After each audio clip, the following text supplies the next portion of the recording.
The blood on Violet Nash's hands was not her brother's, but she might as well have been holding the knife that killed him, or so everyone in Elko, Nevada seemed to believe in the summer of 1882. She stood in the dusty street outside the Silver Dollar Saloon, her calico dress clinging to her frame in the afternoon heat, watching as they carried Vincent's body out on a rough pine board. 24 years old and dead over a card game gone wrong. Shot by a man who claimed Vincent had been cheating, though everyone who knew her brother understood he had never needed to cheat to lose everything he owned. The whispers started before Vincent's body was even cold. Violet heard them as she walked back to the boarding house where she'd been living since following her brother to this godforsaken mining town 6 months earlier. Mrs. Henderson, the banker's wife, pulled her shawl tighter and turned away.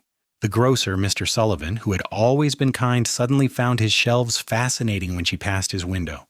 By evening, the words had crystallized into a narrative that spread through Elko like wildfire through dry grass. She had encouraged him. She had taken money he won and made him think gambling was acceptable. She had spent his earnings and driven him back to the tables again and again. She was the reason Vincent Nash, who had been such a promising young man when he first arrived in Nevada, had descended into the hell of compulsive gambling that ultimately got him killed. None of it was true, but truth mattered little in a town that needed someone to blame. Violet sat in her small room that night, listening to the sounds of Elko settling into darkness, the distant piano from one of the saloons, the occasional shout of a drunk miner, the creak of wagon wheels on hard-packed earth. She had exactly $17 to her name, no family left in the world, and a reputation that would follow her like a shadow if she stayed, but she had nowhere else to go.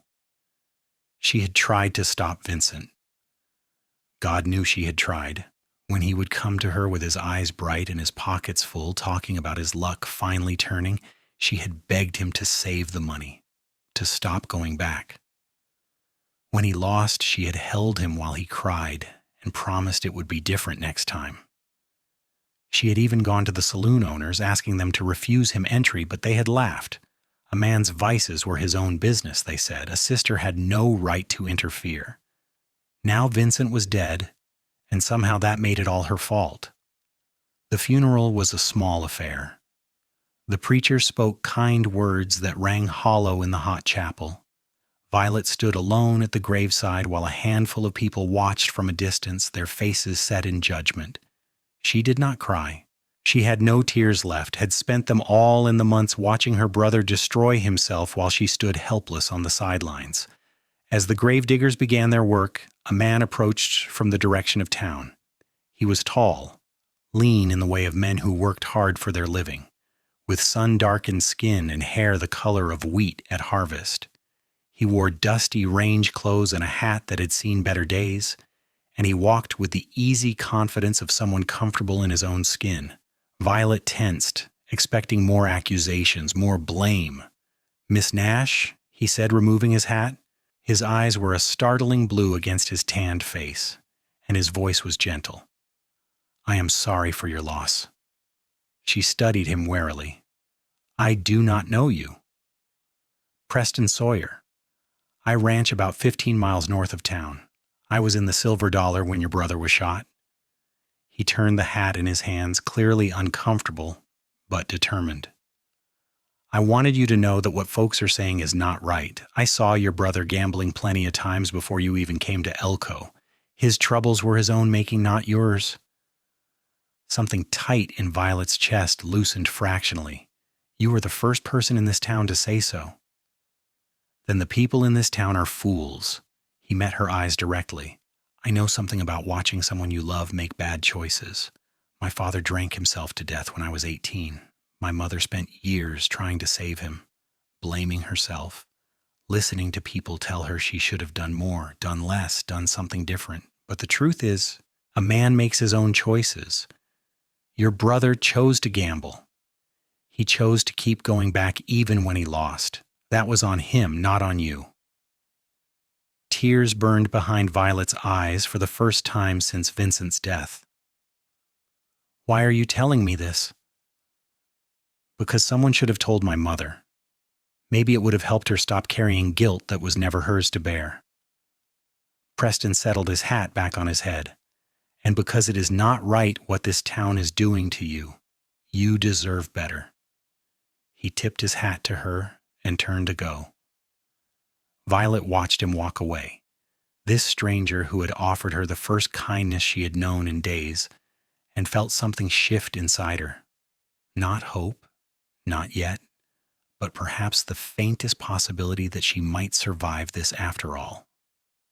The days that followed were difficult. Violet's landlady informed her that the room would no longer be available after the end of the week.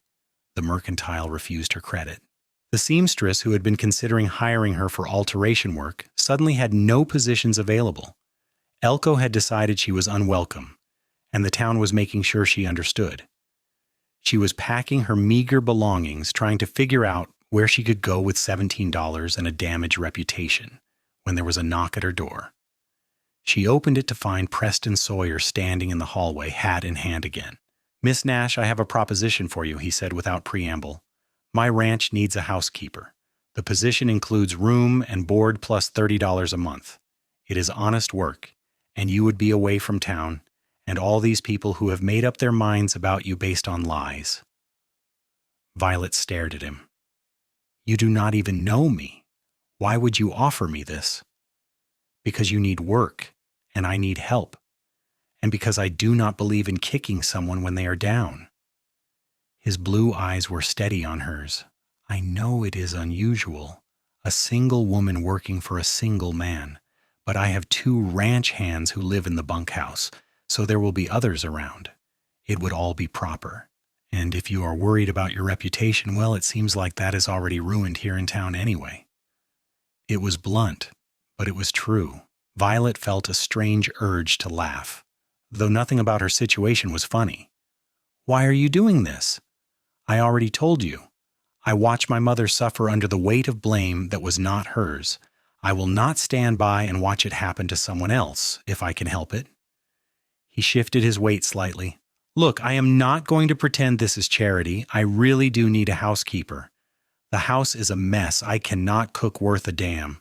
And I am tired of eating beans and bacon 3 times a day. You would be doing me a favor as much as I would be doing you one." Violet looked around her small room, thought about her $17 and the long list of places that had already rejected her. She thought about starting over somewhere completely new with no money and no references. She thought about the kindness in Preston Sawyer's eyes and the fact that he was the only person in Elko who had defended her. "When would I start?" she asked. Relief crossed his features. "Tomorrow, if you're willing. I have my wagon outside. We can load your things now if you like." It took only one trip to carry everything she owned. Preston handled her trunk and carpet bag with easy strength, loading them into a sturdy wagon hitched to 2 well-cared-for horses. As they drove out of Elko, Violet did not look back. Whatever was behind her was finished. Ahead lay uncertainty, but also possibility. And that was more than she had thought she would have this morning. The ranch was beautiful in a stark, wild way that caught at something deep in Violet's heart. The house was a single-story structure built of timber and stone, weathered but solid, with a wide porch that wrapped around 2 sides. Behind it were a barn, a bunkhouse, and various outbuildings. Beyond that, rolling rangeland stretched toward distant mountains, sage and bunch grass dotted with cattle bearing Preston's brand. "It is not fancy," Preston said, as he helped her down from the wagon, "but it is home. My father built this place 30 years ago, and I have been working to keep it going since he passed." 2 men emerged from the barn as they approached. Preston introduced them as Carl and Tom, his ranch hands. Both were older men, weathered and quiet, who greeted Violet with polite nods and expressed no curiosity about why their boss had brought home a woman. If they had heard the gossip from town, they gave no indication. The inside of the house confirmed Preston's assessment of his housekeeping skills. Dishes were piled in the dry sink, dust coated every surface, and the floor was gritty with tracked-in dirt. But the bones of the place were good. The furniture was solid if worn, and Violet could see the potential beneath the neglect. "I will show you to your room," Preston said, looking embarrassed by the state of things. It is not much, but it has a good bed and a door that locks. I want you to feel safe here." The room was small but clean, with a window that looked out over the rangeland. After the cramped quarters at the boarding house, it felt spacious. Violet set down her bag and turned to find Preston watching her with an expression she could not quite read. "Thank you," she said quietly. "You did not have to do this." "Yes, I did." He held her gaze for a moment longer, then cleared his throat and stepped back into the hallway. "I will let you get settled. Come out when you are ready, and I will show you where everything is." That first evening, Violet cooked a real meal for the first time in months. She found the makings of stew in the pantry and root cellar, and though the kitchen was disorganized, it was well stocked. The four of them ate at the rough-hewn table in the main room, and she watched Preston's face light up at the first bite. "Lord, I had forgotten what real cooking tastes like," he said. "Miss Nash, you are already worth twice what I'm paying you." Carl and Tom murmured agreement, and Violet felt warmth spread through her that had nothing to do with the temperature of the room. It had been so long since she had felt useful, since she had been able to do something that brought pleasure instead of judgment. After dinner, the ranch hands returned to the bunkhouse and Violet cleaned up while Preston did paperwork at his desk. It felt strange and domestic, comfortable in a way that surprised her. When she finished, she bid him good night and retreated to her room, where she lay in the unfamiliar bed listening to the sounds of the ranch settling into night. It was nothing like town. Here there were crickets and the distant call of coyotes, the soft sounds of horses shifting in the barn, the creak of the house adjusting to cooler temperatures. It was peaceful in a way that made her chest ache. For the first time since Vincent's death, she felt like she could breathe. The days developed a rhythm. Violet rose early to make breakfast for Preston and the hands before they headed out to work the ranch. She spent her days cleaning, cooking, mending, and gradually bringing order to the chaos of the house. Preston and the men returned at midday for dinner, then again at sunset for supper. The work was hard but satisfying, and no one looked at her with judgment or blame. Preston himself was an enigma. He was quiet but not cold, capable but not arrogant. He treated her with unfailing respect, always asking rather than demanding, thanking her for meals and for the work she did. He was 26, she learned, and had been running the ranch alone since his mother had died 2 years earlier. He worked from dawn until well past dusk, pushing himself with a single-minded determination that she recognized as both dedication and escape. In the evenings, after the hands had retired and the dishes were done, she and Preston would sometimes sit on the porch. They did not talk much at first, just sat in the comfortable silence while the stars emerged overhead and the desert cooled around them. But gradually, over the course of weeks, words began to come. He told her about his parents, about watching his father's slow decline into alcoholism and his mother's exhaustion from trying to save him. He spoke of learning to run the ranch at 18, of the mistakes he had made, and the lessons he had learned. He talked about his dreams for the place, about wanting to build it into something that would last. She found herself telling him about Vincent, about growing up together after their parents died in a cholera outbreak when she was 15. She described how he had always been charming and optimistic, but also reckless, always chasing the next big opportunity. She admitted her guilt at feeling relieved when the telegram came saying he had found work in Nevada, because it meant she did not have to watch him fail anymore. "I thought maybe distance would help him," she said one evening, her voice barely above a whisper. "I thought if he was away from the places he knew, the people who enabled him, he might find a fresh start. But then 6 months later he wrote begging me to come, saying he was sick and needed help. So I used every penny I had saved to get here, and I found him exactly as I had always feared, deeper in debt, chasing his losses at the poker tables every night, convinced that one big win would solve everything." Preston was quiet for a long moment. "You could not have saved him, even if you had stayed. You know that, right?" "Knowing it and feeling it are different things." "Yes, they are." He shifted in his chair, and in the dim light from the window, she saw the pain in his expression. "I used to hide my father's bottles. I dumped out whiskey. I begged. I threatened. I was so angry at him for choosing drink over his family, over the ranch, over everything. And I was angry at my mother for making excuses for him, for letting him hurt us over and over. It took me years to understand that neither of them could have changed him.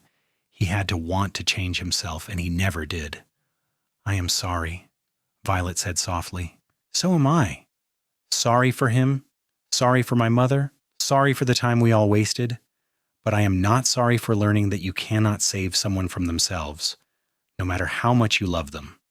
He turned to look at her directly. And you should not be sorry either. You did everything you could for your brother. He made his choices. She felt tears on her cheeks, but did not bother wiping them away. Thank you for saying that. Thank you for bringing me here. I know I have said it before, but I mean it. You gave me a chance when no one else would. You're giving yourself the chance. I just provided the opportunity. His voice softened. You are stronger than you think, Violet. It was the first time he had used her given name, and hearing it in his low, gentle voice made something flutter in her chest. She was suddenly very aware of him, of the breadth of his shoulders and the way his hair fell across his forehead, of the kindness in his eyes and the quiet strength he carried. It frightened her, this feeling, because she had not come here looking for anything except survival, and this felt like something much more dangerous than that. As summer shifted toward fall, the work on the ranch intensified. They were preparing for winter, stockpiling supplies, and making repairs before the weather turned. Preston was gone longer hours, returning exhausted but satisfied with the progress. Violet found herself watching for him, listening for the sound of his boots on the porch, feeling a warmth in her chest when he smiled at her over supper. She tried to ignore it. She was his employee, dependent on him for her livelihood and shelter. The last thing she needed was to develop feelings for him that would complicate everything. But feelings, she was discovering, did not much care about practicality.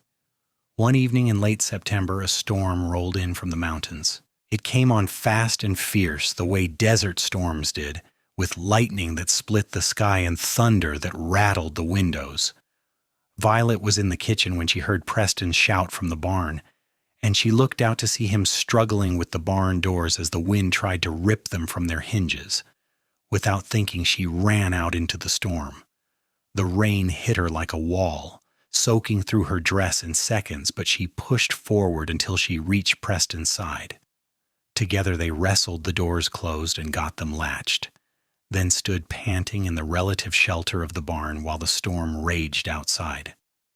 You should not have come out, Preston said, but he was looking at her with something in his eyes that was not anger. You needed help, she replied simply. Lightning flashed, illuminating the barn in stark white light, and in that moment Violet saw Preston's face with perfect clarity.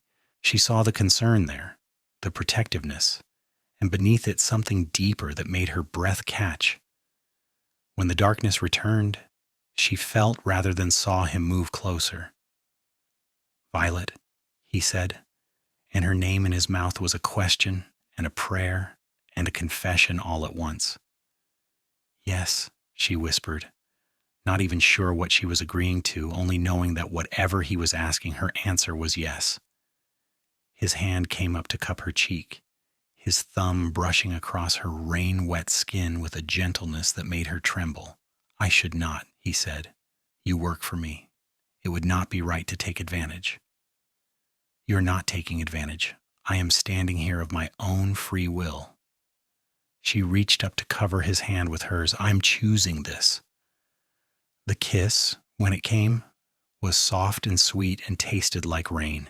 His lips were warm against hers, his touch careful, as though she were something precious that might break. She leaned into him, her hands finding his shoulders, and felt his arms come around her to hold her close. The storm raged outside, but inside the barn there was only the two of them. Only this moment that felt inevitable and right and terrifying all at once. When they finally pulled apart, Preston rested his forehead against hers, his breathing unsteady.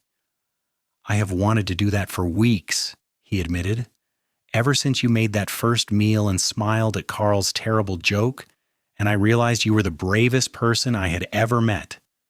"Brave?" Violet laughed shakily. "I am frightened all the time." "That is what makes you brave, being afraid and doing it anyway." He pulled back to look at her. "I am afraid too. Afraid of ruining this, afraid of hurting you, afraid of losing you." "Then we will be afraid together," she managed to smile. "That seems fair." The storm passed the way desert storms did, leaving the world washed clean and smelling of sage and wet earth. They walked back to the house hand in hand, and Violet felt as though something fundamental had shifted in the universe.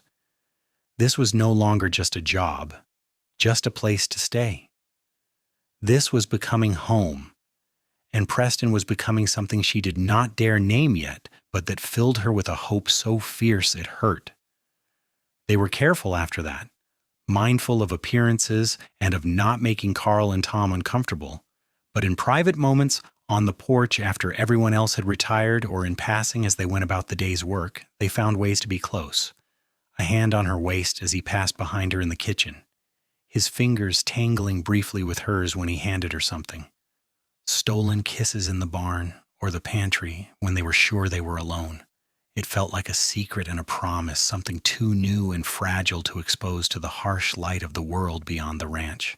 Here, in this space they had carved out together, they could be simply Preston and Violet, a man and a woman learning to care for each other.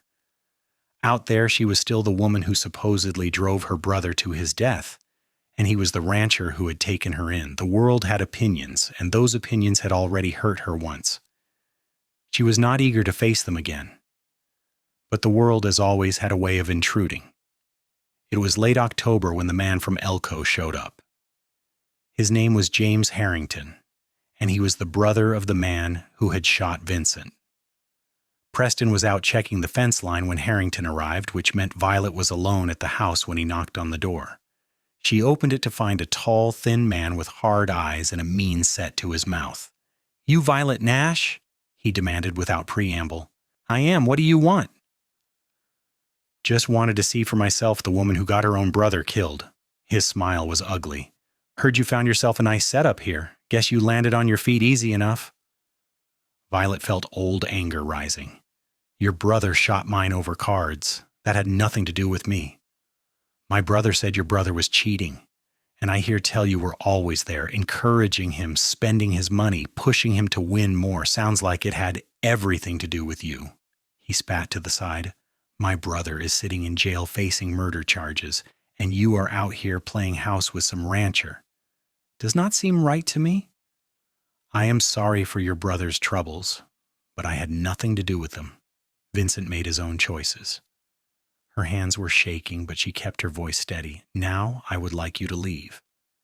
"I will leave when I'm good and ready."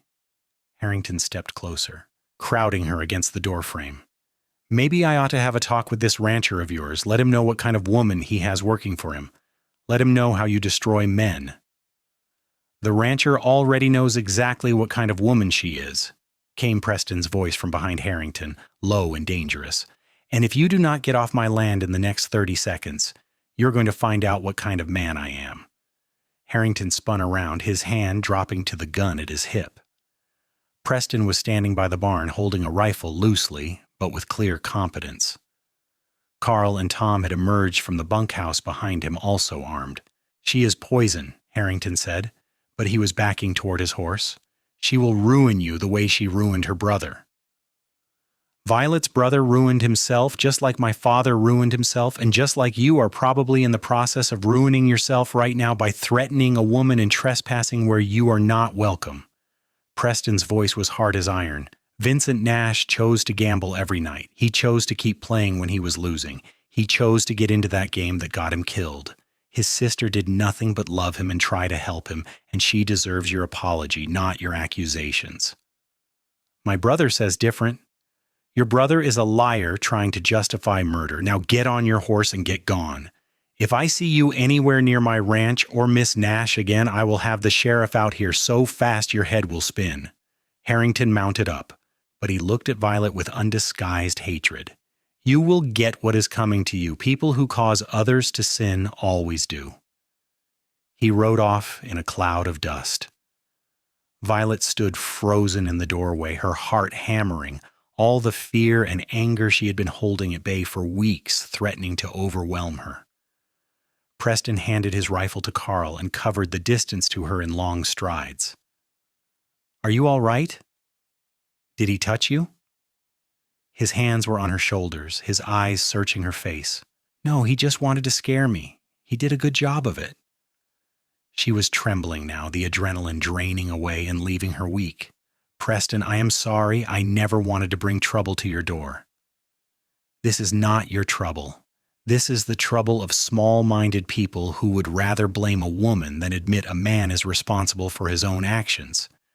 He pulled her into his arms, and she went willingly, pressing her face against his chest and breathing in the scent of leather and horse and the unique smell that was just him. "I meant what I said.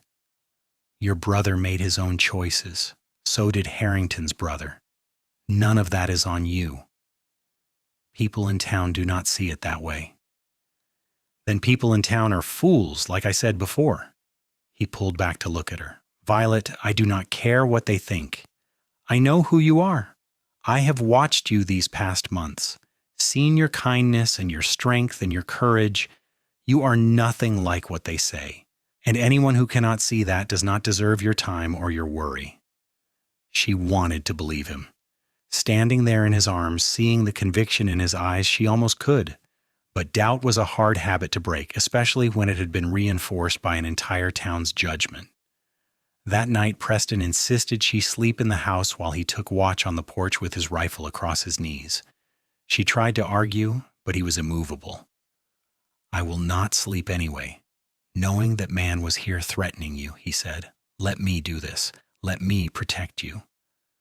So she lay in her bed listening to the creak of the porch boards as he paced, and felt something in her chest expand and grow warm. He was protecting her. This man who barely knew her, who owed her nothing, was sitting vigil through the night to keep her safe. It was more than Vincent had ever done, more than anyone had done since her parents died. It made her feel cherished in a way she had almost forgotten was possible. Harrington did not return, but his visit cast a shadow over the ranch. Preston was watchful and tense, always aware of their surroundings. He insisted Violet stay close to the house and that she not go anywhere alone. It chafed at her independence, but she understood his concern and respected it. As October gave way to November, the weather turned cold. The first snow dusted the mountains, and there was frost on the ground most mornings. The work shifted to preparing the animals for winter and making sure they had enough feed stored. It was during this time that Preston received a letter that changed everything. He read it at the breakfast table, and Violet watched his expression shift from curiosity to surprise to something that looked like vindication. When he finished, he set the letter down and looked at her with blazing eyes. "It is from the sheriff in Elko. James Harrington has been arrested." Violet's heart jumped. "What? Why?" "Seems he went back to town and started drinking, telling anyone who would listen about how he came out here to confront you. He got drunk enough that he admitted his brother did lie about Vincent cheating, said that Vincent had been winning, and his brother shot him not because he was cheating, but because he was losing money and got angry." Preston's voice was tight with controlled emotion. "They are filing new charges. It is not self-defense anymore. It is murder, pure and simple." Violet sat down heavily, her legs suddenly unable to support her. "So everyone will know. Everyone will know I did not encourage Vincent to gamble, that I was not responsible for his death. Everyone who matters already knew." Preston reached across the table to take her hand. "But yes, now even the fools will have to admit it. Your name is cleared. Violet." Completely. She should have felt relief. She should have felt vindication or satisfaction or joy. Instead, what she felt was a bone-deep exhaustion, as though she had been holding herself upright through sheer will and could finally let go. Tears came, Not the angry tears she had cried before, but tears of release, of grief finally allowed its full expression. Preston came around the table and pulled her into his arms, and she clung to him and cried for Vincent, for the brother she had loved and lost. She cried for the months of being blamed and shunned, for the fear and the loneliness. She cried for the girl she had been before all of this, the one who had not yet learned how helpless you could be in the face of someone else's self-destruction. When the tears finally subsided, she found herself still in Preston's embrace, his hand stroking her hair, his voice murmuring quiet comfort. "I am sorry," she said, pulling back and wiping at her face. "I did not mean to fall apart on you." "You did not fall apart? You let yourself feel what you have been holding back for months. There is a difference." He cupped her face in his hands, his thumbs brushing away the last of her tears. "You are allowed to grieve, Violet. You are allowed to feel everything you have been through." "I do not want to feel it. I want to move forward." "Then move forward, but do not try to leave it all behind unexamined. That is how bitterness takes root." He smiled at her, tender and understanding. "Trust me, I know." Over the next weeks, more news filtered out from town. Harrington's confession had caused a stir, with many people expressing shame at how they had treated Violet. A few even sent notes to the ranch with apologies. Violet read them with mixed feelings. She was glad to be vindicated, but she could not help wondering where these people had been when she needed them, when their words might have made a difference. Preston understood without her having to explain. "People find it easier to follow than to lead," he said. "It takes courage to stand against the crowd. Most folks do not have that." "You did?" "Because I had been where you were. I knew what it was like." He looked at her seriously. "I also knew that if I did not act, I would regret it for the rest of my life." "So you helped me out of guilt over your mother?" The thought stung, though she tried not to show it. "I helped you because it was the right thing to do. I kept you around because you make the best biscuits I have ever tasted, and you have been invaluable to this ranch." His expression softened. "I fell in love with you because of who you are, not because of who you remind me of. Those are three separate things, Violet." Her heart stopped. "What did you say?" "I fell in love with you." He said it matter-of-factly, as though it were the most obvious thing in the world. "I have been in love with you for weeks now, probably since that night in the barn during the storm, maybe even before that. I did not say anything because I did not want to pressure you, did not want you to feel obligated because I am your employer. But now that your name is cleared, now that you could go anywhere and do anything, I need you to know I love you, Violet Nash. I love your strength and your courage and your kindness. I love the way you sing while you cook and the way you scrunch your nose when you are concentrating. I love that you ran out into a storm to help me with the barn doors without a moment's hesitation. I love you, and I want you to stay. Not as my housekeeper, but as my wife, if you will have me." Violet stared at him, her mind reeling. "You want to marry me?" "More than I have wanted anything in my life." He took her hands in his. "I know it is fast. I know we have only known each other a few months, but I also know that what I feel for you is real and true and lasting. You are my partner in every way that matters. You make this house a home. You make me want to be better, do better. I wake up every morning grateful that you are here, and I go to sleep every night terrified that you might leave. Marry me, Violet. Build a life with me. Let me love you the way you deserve to be loved." She thought about the past months, about how he had defended her when no one else would. She thought about his kindness and his patience, about the way he listened when she talked and the way he made her feel safe. She thought about the kisses they had shared and the way her heart raced when he smiled at her. She thought about the life they could build together on this beautiful ranch under the vast Nevada sky. "Yes," she said, and watched joy transform his face. "Yes, I will marry you, Preston Sawyer. I will marry you because I love you too. Because you see me, really see me. not as a victim or a villain, but as myself. Because you make me feel brave enough to hope again. Because when I imagine my future, you are in every part of it. Yes. He kissed her then, deep and thorough and full of promise. When they finally pulled apart, both of them were smiling so wide it hurt. Carl and Tom, who had been making themselves scarce in the barn, emerged to congratulations and backslapping. They held an impromptu celebration that evening, complete with a cake Violet made that was slightly lopsided but delicious, and toasts with the whiskey Preston kept for special occasions. They were married in early December in a simple ceremony at the small church in Elko. Violet had been nervous about returning to town, but Preston had insisted she should be able to marry where she wanted without fear. To her surprise, the church was nearly full. Many of the people who had shunned her were there, looking awkward and ashamed, but also genuinely happy for her. Mrs. Henderson approached before the ceremony with tears in her eyes. "I am so sorry for how I treated you," she said. "I should have been kinder. I should have listened. I hope you can forgive me." Violet wanted to hold on to her anger, but she found she could not. "I forgive you," she said, and meant it. Holding grudges would not change the past, and she was too happy about her future to let bitterness poison it. The ceremony itself was beautiful. Violet wore a simple dress of cream-colored silk that the seamstress had made as a wedding gift and apology. Preston wore his best suit, and when he looked at her as she walked down the aisle, his face held such love and wonder that she felt tears prick her eyes.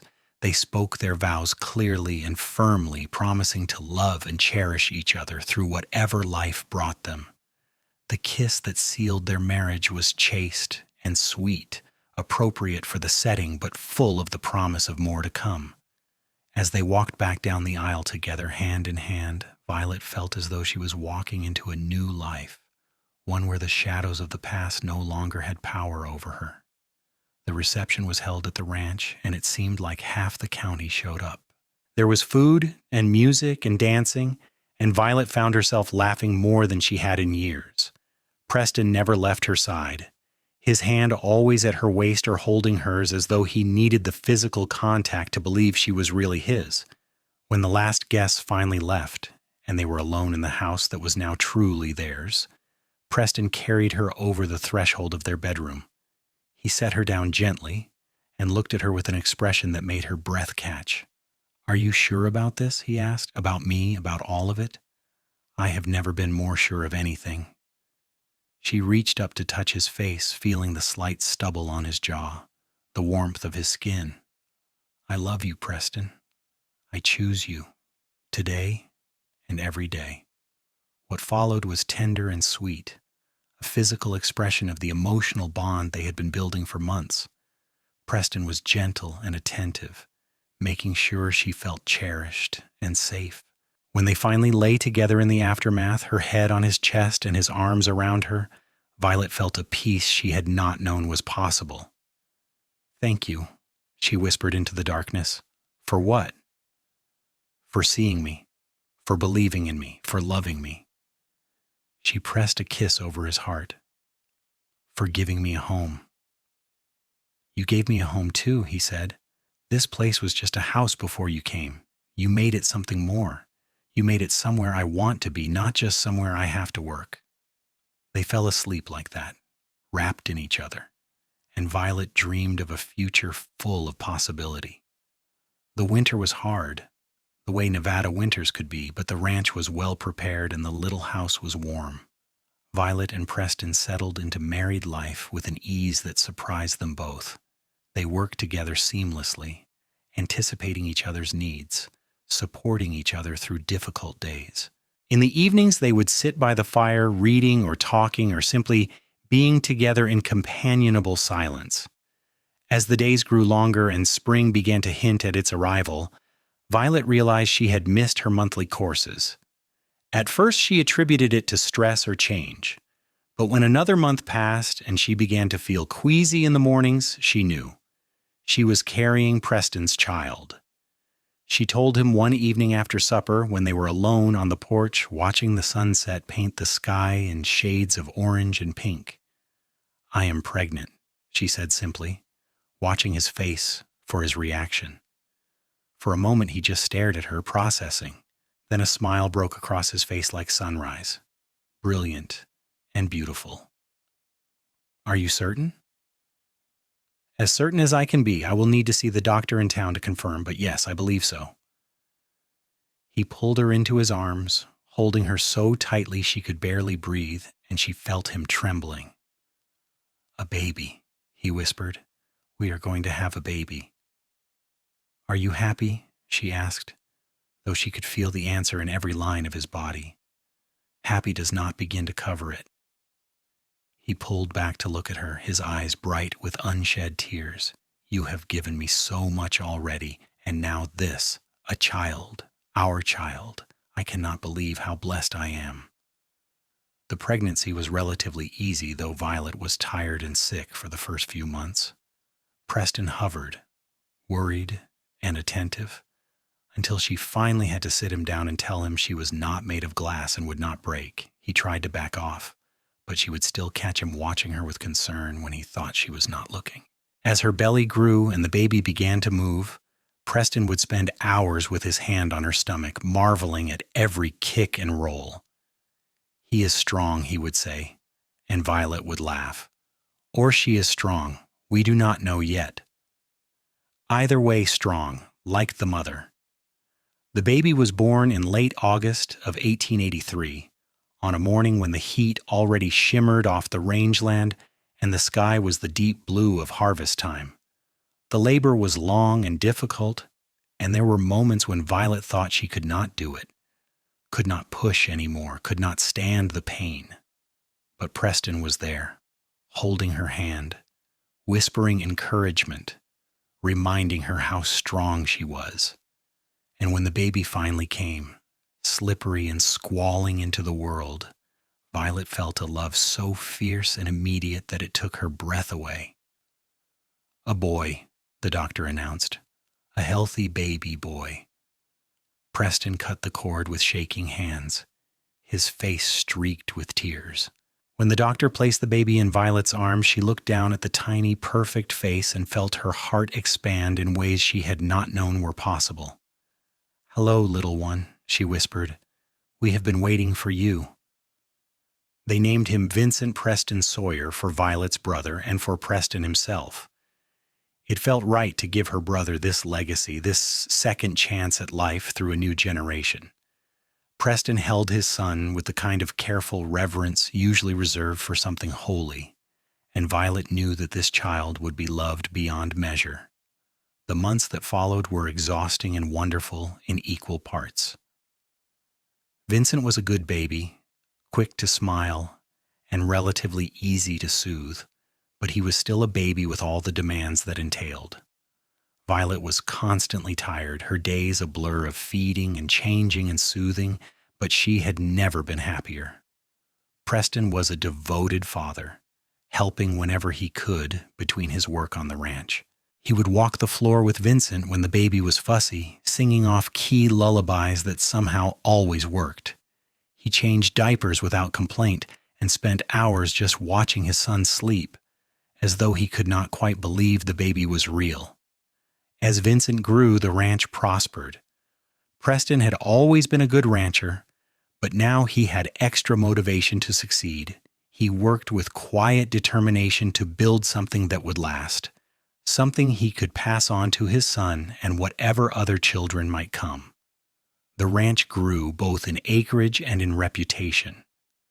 The cattle they raised were known for their quality, and Preston's name became synonymous with fairness and reliability. Violet found her own place in the ranch's success. She started a garden that flourished in the Nevada sun, providing vegetables for the table and enough surplus to sell in town. She learned to keep the books, her neat handwriting filling ledger after ledger with the ranch's accounts. She became known in her own right, not as the woman who had been accused of driving her brother to ruin, but as Preston Sawyer's capable wife and partner. When Vincent was 2, Violet became pregnant again. This time the pregnancy was harder, and she spent the last months on bed rest, frustrated and worried. But Preston was there, taking over the household duties without complaint, bringing her meals and books and their son to cuddle. And when their daughter was born in the spring of 1886, small and perfect with Violet's dark hair and Preston's blue eyes, it felt like the family was complete. They named her Rose, for no particular reason except that Violet had always loved roses and thought her daughter deserved a name as beautiful as she was.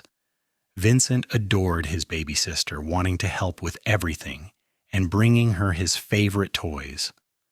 Preston, who had been tender with his son, was absolutely besotted with his daughter. Violet would find him in the nursery at all hours just watching Rose sleep, a look of wonder on his face. The years passed in a rhythm of seasons and growth. Vincent started helping on the ranch as soon as he was old enough, following his father everywhere with the kind of hero worship that made Preston both proud and humbled. Rose grew into a bright, curious child who asked 1,000 questions and had opinions on everything. They were happy, all of them, in a way that felt almost impossible after everything that had come before. On Vincent's 10th birthday, Violet and Preston stood on the porch watching their children play in the yard. Vincent was teaching Rose how to throw a rope, patient with her fumbling attempts in a way that reminded Violet so much of Preston it made her chest ache. "Did you ever imagine this?" she asked Preston softly. "All those years ago, when you found me at my brother's grave, did you imagine we would end up here?" "I imagined you needed help, and I could provide it," Preston said. "Everything after that has been better than anything I could have imagined." He put his arm around her waist, pulling her close. "You saved me as much as I saved you, you know. Before you came, this ranch was just work. Just something to do to fill the days. You made it a home. You made it a life worth living." "We saved each other," Violet said, "and we built something beautiful together." They stood there watching the sun set over the rangeland they had worked so hard to build, over the home they had created, over the children who were their future. And Violet thought about the scared, grieving woman she had been, standing at her brother's grave believing her life was over. She thought about the cowboy who had seen past the accusations to the truth beneath, who had offered her a chance when no one else would. She thought about how people always wanted someone to blame, some external force to explain why bad things happened. They wanted to say that Vincent had gambled because Violet encouraged him, that Preston's father had drunk because his family failed him. It was easier than accepting the truth that people made their own choices, for good or ill, and that sometimes love was not enough to save them. But love could be enough to build something new from the ashes. Love could be enough to create a life and a family and a legacy. Love could be enough to heal old wounds and give hope for the future. "I love you," she said to Preston, the words as true now as they had been the day she first spoke them. "I love you too," he replied. "Today and always." As the stars began to emerge overhead and their children's laughter rang out in the cooling air, Violet felt a profound gratitude for the journey that had brought her here. It had been painful and frightening and uncertain, but it had led her to this moment, to this man, to this life. And she would not change a single step of it. Years continued to unfold with the reliable rhythm of ranch life. Vincent grew into a strong young man who shared his father's quiet competence and his mother's compassionate heart. At 18, he was already shouldering significant responsibility on the ranch, and Preston took pride in knowing the place would be in good hands when the time came to pass it on. Rose, at 16, had developed her mother's head for figures and spent hours helping with the books and the business side of the operation. She had also inherited her father's stubbornness, which led to spirited discussions around the dinner table that left Violet laughing and Preston shaking his head in fond exasperation. In 1894, when Vincent was 21 and Rose was 18, the ranch was thriving beyond anything Preston and Violet had dared to hope. They had expanded their operations, built a new barn, and become one of the most respected ranches in northern Nevada. But more than the material success, it was the intangible things that mattered most to Violet. The love that filled their home, the respect and affection between her children, the deep partnership she and Preston had built over more than a decade of marriage. One evening that summer, Violet found Preston in the barn, checking on a mare that was due to foal. She watched him for a moment from the doorway. This man who had given her everything, who had believed in her when she could not believe in herself. His hair was threaded with silver now, and there were lines around his eyes from years of squinting into the sun, but to her he was as handsome as he had been the day they met. "What are you thinking about, Wissy?" he asked, noticing her there. "About how grateful I am, about how different my life could have been." She moved to stand beside him, leaning against the stall door. "About how you saved me. We have been over this. You saved yourself. I just gave you the opportunity. You gave me more than that. You gave me a family, a home, a reason to believe in good things again." She took his hand, lacing their fingers together. "You showed me that not everyone is looking to blame or judge, that some people still believe in giving others a chance." Preston lifted their joined hands to his lips, kissing her knuckles gently. "You know what you taught me? That taking a chance on someone, believing in them even when the world does not, can lead to the greatest joys of your life. You and our children are the best things that ever happened to me." They stood there in the quiet barn, the smell of hay and horses all around them, and Violet reflected on the journey that had brought them to this moment. She thought about Vincent, her brother, and how his poor choices had paradoxically led her to this life. She did not excuse what he had done or minimize the pain he had caused, but she could finally think of him with compassion rather than anger or guilt. He had made his own choices, as Preston had always said, and while those choices had destroyed him, they had also inadvertently set her on a path to healing and happiness. "Do you think he would be happy for us?" she asked softly. "Vincent, I mean? Do you think he would be glad that something good came from all that pain?" Preston was quiet for a moment, considering. "I think if he loved you, and I believe he did, then yes, I think he would want you to be happy. I think he would be grateful that someone saw your worth and gave you a chance to build a new life." Violet nodded, feeling a sense of closure she had not known she needed. "I think so too. I think he would like you. I think he would appreciate that you did not judge him, even though you never met him.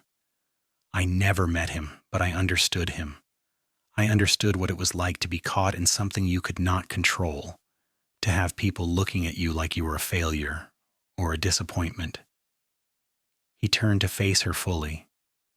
"Everyone deserves compassion, Violet. Even people who make terrible choices, maybe especially them."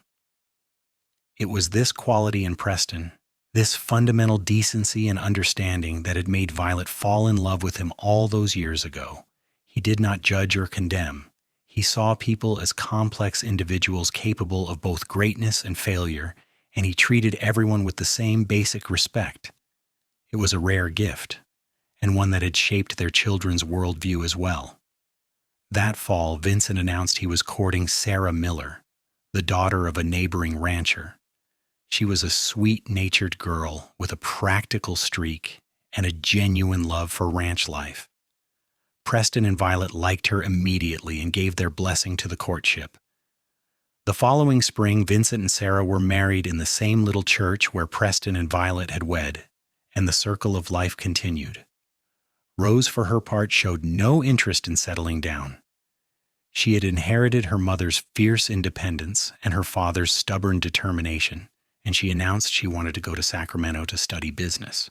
It was an unusual choice for a young woman in 1896, but Preston and Violet supported her decision. They had raised their children to think for themselves and follow their hearts, and they would not change that now. The day they put Rose on the train to California was bittersweet. Violet held her daughter close, fighting tears. "Be safe, be smart, and know that you always have a home here." "I know, Mama, I will make you proud." Rose pulled back, her eyes bright. "Thank you for showing me that women can be strong and capable. Thank you for teaching me that my life is my own to shape." After Rose left, the house felt quieter. Vincent had moved into a smaller house on the property with Sarah, and it was just Preston and Violet in the main house again, as it had been in the beginning. But unlike the beginning, when Violet had been his employee and they had been dancing around their feelings, now they were partners who knew each other completely. They settled into this new phase of life with grace. Preston was teaching Vincent the finer points of running the ranch while still maintaining overall control. Violet divided her time between helping Sarah adjust to ranch life, managing the household, and working on the books. In the evenings, she and Preston would sit on the porch as they had always done, watching the sunset and talking about everything and nothing. "Strange to think it has been 14 years since we got married," Preston said one evening. "Feels like yesterday and forever at the same time." "I know what you mean. Sometimes I can still feel how scared I was that first day I came here. And then I look around at everything we have built, and it seems impossible that frightened girl and the woman I am now are the same person. You were never just a frightened girl. You were always strong. You just needed the space to remember that."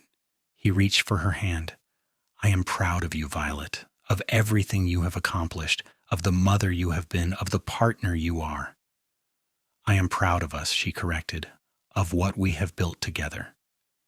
In 1898, Sarah gave birth to Preston and Violet's first grandchild, a boy they named Thomas after Preston's father. Holding her grandson for the first time, Violet felt the years collapse. She remembered holding her own Vincent, remembered the overwhelming love and fear that had consumed her.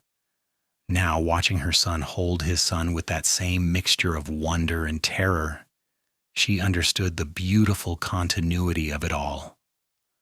Preston was a doting grandfather, lavishing attention on little Thomas in a way that made Vincent laugh. "You were never this soft with me," he teased his father. "I was terrified with you. I had no idea what I was doing.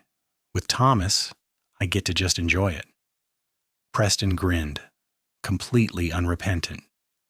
That is the privilege of grandparents. Rose came home that summer for a visit full of stories about her studies in the bustling city of Sacramento. She was thriving, growing into a confident young woman who knew her own mind. Violet could see so much of herself in her daughter, but a version of herself that had never been broken by hardship, that had been allowed to grow strong and free. It was everything she had wanted for her children. As the new century approached, Preston and Violet found themselves reflecting more and more on the journey they had taken together. They had been through so much, survived so much, built so much. The ranch that had once been Preston's lonely refuge was now a thriving enterprise that supported multiple families. The scared, grieving woman and the quiet cowboy who had taken a chance on her had become partners in every sense of the word, building a legacy that would last beyond their lifetimes. On New Year's Eve of 1899, as the 19th century drew to a close, Preston and Violet stood on their porch watching the stars. Inside, Vincent and Sarah were putting Thomas to bed. Rose had come home for the holiday and was reading by the fire. Everything was warm and peaceful and right. "A new century tomorrow," Preston said. "Strange to think about." "Makes me feel old," Violet admitted with a laugh. "I will be 42 this year. When did that happen?" "You are not old, you are perfect." He pulled her close, kissing the top of her head. "And I plan to spend the next century loving you just as much as I loved you in this one." "We probably will not make it through the whole next century," Violet pointed out practically. "Then however long we have. I am not picky about the timeline, just the company." As midnight approached and they heard the distant sounds of celebration from the direction of town, Violet thought about the girl she had been when she first came to Nevada, lost and grieving, weighed down by guilt and accusation, certain her life was over. She thought about the man who had refused to believe the lies, who had seen her truth and offered her a chance. She thought about the choices they had both made, the life they had built, the love that had grown between them. "Thank you," she said to Preston as the new century began, "for everything, for believing in me, for loving me, for giving me this beautiful life. Thank you for saying yes, for trusting me, for building this with me." He kissed her as midnight struck, a kiss that held 17 years of love and partnership and commitment. "Here is to the new century, my love. May it be even better than the last." The years that followed proved him right. Thomas grew and was joined by a sister, Margaret, and then a brother, Preston Jr. Rose eventually returned from California with a degree in business and a husband, a kind attorney named Robert, whom the family welcomed with open arms. The ranch continued to prosper under the combined management of Preston and Vincent, with Violet and Rose handling the business side with impressive acumen. Preston and Violet grew older together with grace, their love deepening with each passing year. They became fixtures in Elko, respected elders whose story had become legend. The woman who had been accused and the cowboy who had defended her, who had built a ranch and a family on the foundation of trust and love. Young couples would sometimes ask them for advice, and Preston's answer was always the same: believe in each other, especially when no one else does, and remember that people make their own choices for good or ill. You cannot save someone from themselves, but you can build something beautiful with someone who wants to build it with you. In the summer of 1910, when Preston was 54 and Violet was 52, they sat on their porch watching their grandchildren play in the yard. Thomas was 12 now, a serious boy who loved the ranch. Margaret was 10, all energy and opinions. Preston Jr. was 8, named for his grandfather and showing signs of having inherited his namesake's quiet competence. Rose's children, James and Elizabeth, were visiting from Sacramento, and the yard was full of laughter and shouting. "We did well," Preston said, his hand finding Violet's automatically. "We did," she agreed. "Better than I ever dreamed possible." Do you ever think about how different things could have been if I had not gone to Vincent's funeral that day? Violet considered the question seriously. Sometimes, but I try not to dwell on it. We cannot know what might have been, only what is. And what is more than enough. They sat in comfortable silence, two people who knew each other so well that words were often unnecessary. The sun was setting in a blaze of orange and gold, painting the Nevada sky in colors that still took Violet's breath away after all these years. The ranch spread out before them, the product of decades of hard work and love. Their children were happy and successful. Their grandchildren were healthy and thriving. They had built something that would last, something that mattered. As the last light faded and the stars began to emerge, Preston turned to Violet with the smile that still made her heart skip a beat. "I love you, Violet Sawyer, today and every day, from that first moment at your brother's grave until my last breath. I will love you. And I love you, Preston Sawyer, my defender, my partner, my heart." She kissed him softly. "Thank you for seeing me. Thank you for everything."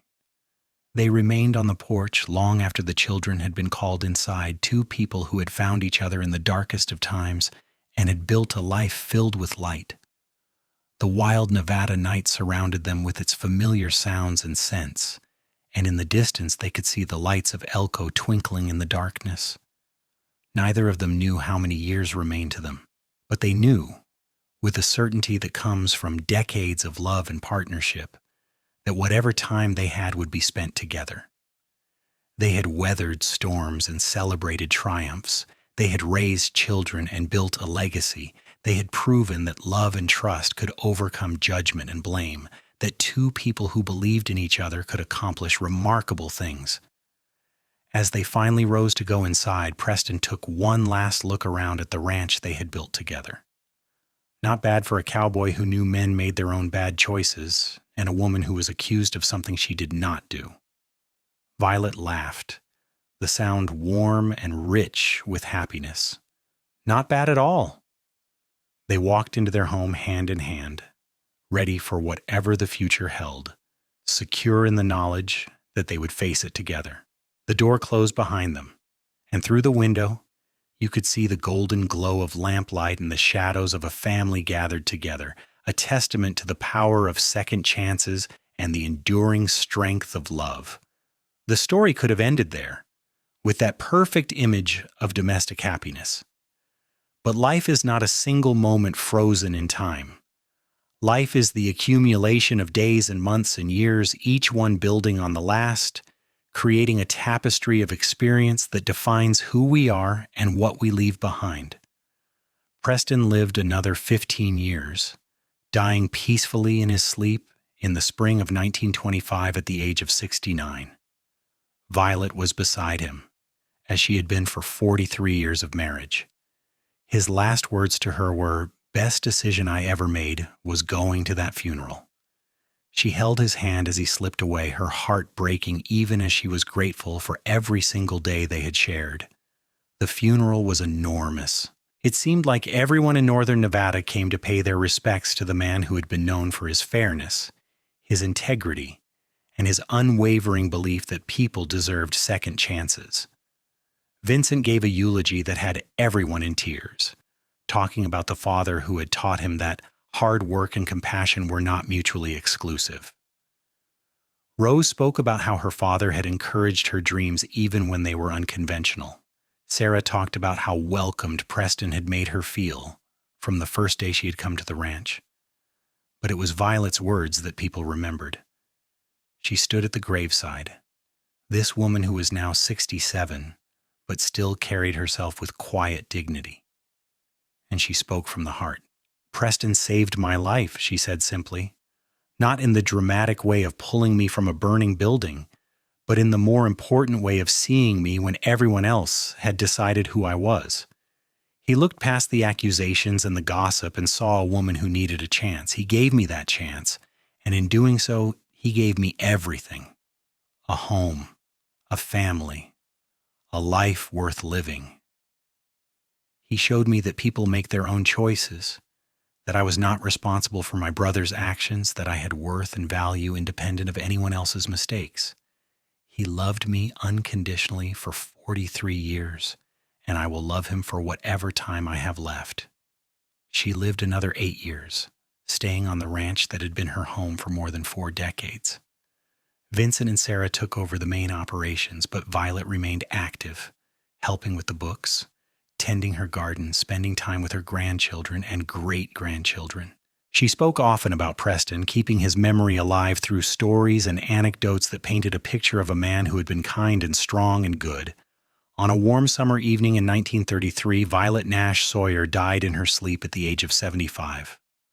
Her children and grandchildren surrounded her in those final days, and she slipped away with a smile on her face, presumably dreaming of the cowboy who had changed her life all those years ago. They buried her next to Preston, under the wide Nevada sky they had both loved. The headstone was simple, listing her name and dates and the words beloved wife, mother, and grandmother. But those who had known her understood that she had been so much more than that. She had been a survivor, a fighter, a woman who had refused to let others define her, who had built a beautiful life from the ashes of tragedy. The ranch continued to thrive under Vincent's management and eventually passed to Thomas, who ran it with the same integrity his grandfather had modeled. The Sawyer name became synonymous with quality and fairness in northern Nevada ranching circles, a reputation built on the foundation Preston and Violet had laid. And sometimes on quiet evenings when the sun set in a blaze of orange and gold, family members would gather on the porch of the old house and tell stories about the couple who had started it all, about the cowboy who had defended a woman everyone else had condemned, about the woman who had been strong enough to rebuild her life from nothing, about a love that had endured through decades of hard work and joy and sorrow. The story of Preston and Violet Sawyer became a legend in Elko, passed down through generations as an example of what was possible when you chose to believe in someone, when you chose to see past the surface to the truth beneath, when you chose love over judgment, compassion over condemnation, hope over despair. Their legacy lived on not just in the successful ranch or the children and grandchildren who carried their values forward, but in the very idea that people deserved second chances, that women should not be blamed for the choices of men, that families could be built on foundations of trust and respect and partnership, that love, real love, was about seeing someone completely and choosing them anyway. The Wild West had been a hard place, full of harsh judgments and rigid expectations, but Preston and Violet had carved out a space where compassion and understanding could flourish. They had proven that even in difficult times, even in a culture that often valued strength over kindness, it was possible to build something beautiful by simply believing in each other. And in the end, that was the truest legacy of all. Not the land or the money or the material success, but the proof that two people who saw the best in each other could create a life that mattered. A life that changed not just themselves, but everyone they touched. A life that demonstrated in the most fundamental way possible that love and trust could overcome almost anything. The ranch still stands today, though it has changed hands several times since the last of Preston and Violet's direct descendants moved away in the 1970s. But the old house remains solid and weathered, a testament to the couple who built it into a home. And on summer evenings when the sun sets over the Nevada rangeland, you can almost imagine them there on the porch. Preston with his quiet strength and Violet with her fierce determination, sitting side by side and watching the stars emerge overhead. Two people who found each other when they needed each other most. Two people who built something that lasted. Two people who proved that the best answer to judgment and blame was simply to live well, love deeply, and never stop believing in the possibility of second chances. Their story reminds us that we are not defined by the worst moments of our lives or by what others say about us. We are defined by the choices we make, the people we choose to love, and the legacy we leave behind. Preston and Violet chose each other. They chose love over fear, hope over despair, building over blame, and in doing so, they created something that transcended their individual lives and became part of the larger story of the American West. A story about how a cowboy who understood that men make their own bad choices met a woman who had been accused of driving her brother to ruin, how he saw through the accusations to the truth, how she found the courage to trust again, how they built a life together that honored the past while looking toward the future, how their love became the foundation for a family that lasted generations. It is a story worth remembering, worth telling, worth passing down to remind us all that sometimes the greatest act of courage is simply to believe in someone when no one else will, to offer a hand instead of judgment, to build instead of destroy, to love instead of condemn. That was the legacy of Preston and Violet Sawyer, and it echoes still across the rangeland of northern Nevada, in the whisper of the wind through the sage and the golden light of sunset over the mountains, a reminder that even in the hardest of times, love can triumph, hope can prevail, and two people who choose each other can change the world.